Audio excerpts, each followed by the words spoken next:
सवाल यह है कि आखिर छात्रों के भविष्य के साथ खिलवाड़ करने वाले ये लोग कौन हैं? एक के बाद एक नए किरदार सामने आ रहे हैं। इस कड़ी में अब एक प्रोफेसर साहब का नाम सामने आ रहा है, जिसे लेकर ईओयू की टीम लगातार अपनी जांच को आगे बढ़ा रही है। रिपोर्ट दिखाते हैं आपको।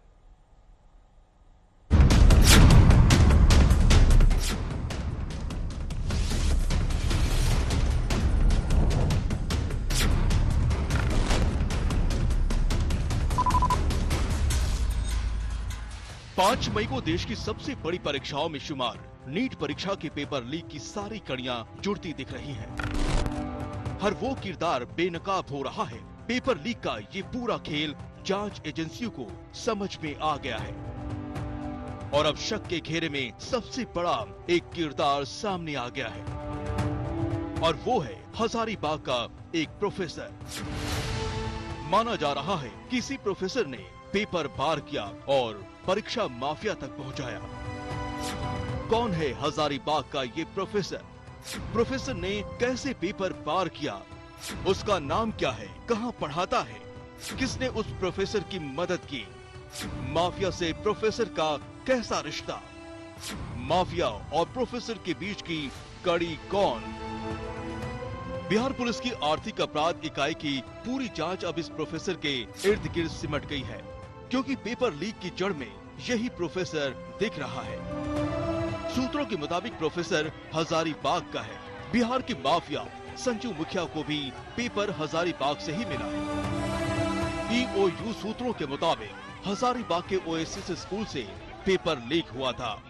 जो सूत्र बता रहे हैं उसके मुताबिक कि एक प्रोफेसर की पहचान भी ईओयू ने इस मामले में की है और इसी प्रोफेसर ने जो प्रश्न पत्र है नीट का वो संजीव मुखिया को मुहैया कराया था और संजीव मुखिया ने सॉल्वर्स के जरिए उसको सॉल्व कराकर इसी ठिकाने पे जो अभ्यर्थी सेटिंग के लिए लाए गए थे उनको सारा क्वेश्चन और आंसर मुहैया कराया। सवाल ये भी है कि आखिर पेपर लीक प्रोफेसर ने कैसे कराया? किन अधिकारियों के साथ उसकी सांठगांठ थी? सूत्रों की माने तो ईओयू की जांच में प्रोफेसर का नाम करीब करीब सामने आ चुका है, जो हो सकता है हजारीबाग का हो। बुकलेट नंबर 6136488 वाला पेपर बॉक्स में था और ओएसिस स्कूल को मिला था। शक है कि यहीं बॉक्स को तोड़कर पेपर निकाला गया, क्योंकि बॉक्स से छेड़छाड़ के सबूत मिले हैं।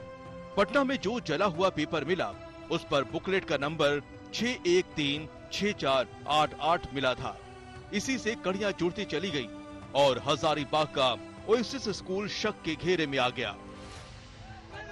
अब हम आपको बताते हैं कि कैसे प्रोफेसर के जरिए पटना और रांची के पेपर माफिया तक पहुंचा। प्रोफेसर ने सबसे पहले संजू मुखिया को पेपर दिए, जिसके बाद ये पेपर पिंटू और चिंटू तक पहुंचे। पिंटू ने चिंटू के कहने पर प्रिंट आउट निकाले थे। चिंटू ने नीट के पेपर अभ्यर्थियों तक पहुंचाए थे।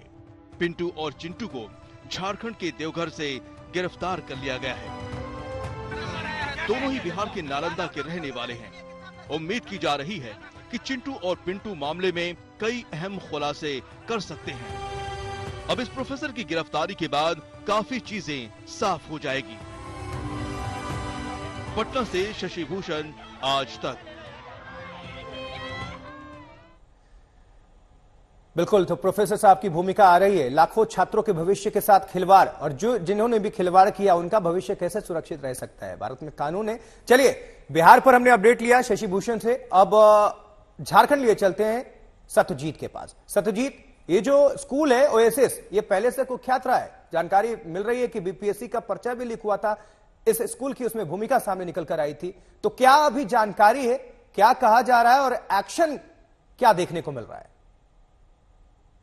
देखिए, पूरा एक्शन जो है ईओयू जो है पूरा एक्शन में दिख रही है। बिहार पुलिस की जो आर्थिक अपराध शाखा है वो लगातार यहाँ पे पूछताछ कर रही है। एहसानुल हक जो स्कूल के प्रिंसिपल हैं वो सिटी कोऑर्डिनेटर भी हैं सीबीएसई के, यानी सीबीएसई अगर कोई कंडक्ट करवाता है एग्जाम या एनटीए अगर कोई एग्जाम कंडक्ट करवाता है तो पूरा रिस्पॉन्सिबिलिटी जो है वो उन्हीं को होता है।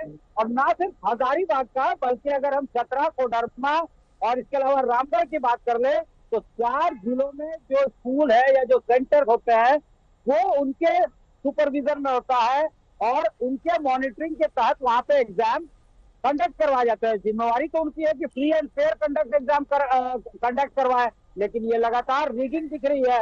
और पेपर जो लीक हुआ है वो ये भी अब समझ में आ रहा है कि एक दिन पहले रात को लीक हुआ होगा, यानी जो चेस्ट गया और चेस्ट से जब वापस सेंटर तक आ रहा था उस बीच कहीं ना कहीं गड़बड़ी हुई है, उस बीच कहीं ना कहीं पेपर लीक हुई है।